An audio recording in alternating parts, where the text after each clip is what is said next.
வணக்கம் நண்பர்களே, இது தமிழ் நண்பன் ஷார்ட்கட் சேனல். இப்போ நான் பார்க்க போகிறது மாவட்ட ஆட்சேர்ப்பு நிலையம், அதாவது டிஆர்பி தேர்வு சம்மந்தமான தகவல் தான். ஸோ டிஆர்பி பொறுத்தளவுக்கு முக்கால்வாசி டிஸ்ட்ரிக்டில் ஒரு சில டிஸ்ட்ரிக்ட் தவிர மீதி எல்லா டிஸ்ட்ரிக்கும் ரிசல்ட் அப்படின்றது கொடுத்துட்டாங்க.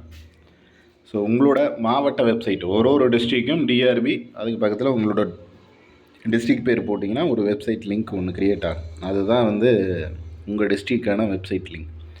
ஸோ அதை போய்ட்டு உள்ளே செக் பண்ணி பார்த்துக்கிங்க, உங்களுடைய ரிசல்ட் அப்படின்றது வந்திருக்கா அப்படிங்கிறதையும், ப்ளஸ் உங்களுடைய பெயர் அது பெயர்னால் பெயர் வராது, உங்களுடைய ரிஜிஸ்டர் நம்பர், அந்த நம்பர் கொடுத்துருக்கேன். ஸோ அதில் உங்களுடைய ரிஜிஸ்டர் நம்பர் இருக்கா அப்படிங்கிறத செக் பண்ணிக்கிங்க.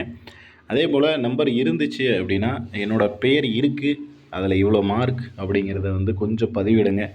பெயர் இல்லை அப்படின்னாலும் உங்களுடைய மார்க்கை போட்டு பதிவிடுங்க. ஏன்னா எவ்வளோ கட் ஆஃப் வருது, என்ன ஏது அப்படின்றது கொஞ்சம் தெரியாமல், டீட்டெயில்ஸ் தெரியாமல் நிறைய பேர் சார் எனக்கு இந்த மார்க் இருக்குது, ஏன் எனக்கு கிடைக்கல, இவ்வளோ மார்க் இருக்குது இவங்களுக்கு கிடச்சிருக்கு அப்படின்ற மாதிரி நிறைய சொல்லிக்கிட்டு இருக்காங்க. ஸோ அந்த ரீசன்னால தான் நான் ஜஸ்ட்டு உங்களுக்கு கிடைச்சாலும் கீழே கமெண்ட் பண்ணுங்கள். அதை கம்யூனிட்டி போட்டு கமெண்ட் பண்ணுங்கள். ஏன்னா ரிசர்வேஷன் அப்படின்றது கம்யூனிட்டியை பேஸ் பண்ணி தான் இருக்கும். அதனால் என்ன கம்யூனிட்டி அப்படின்றத போட்டு கீழே உங்களோட மார்க் அப்படிங்கிறத கொடுங்க.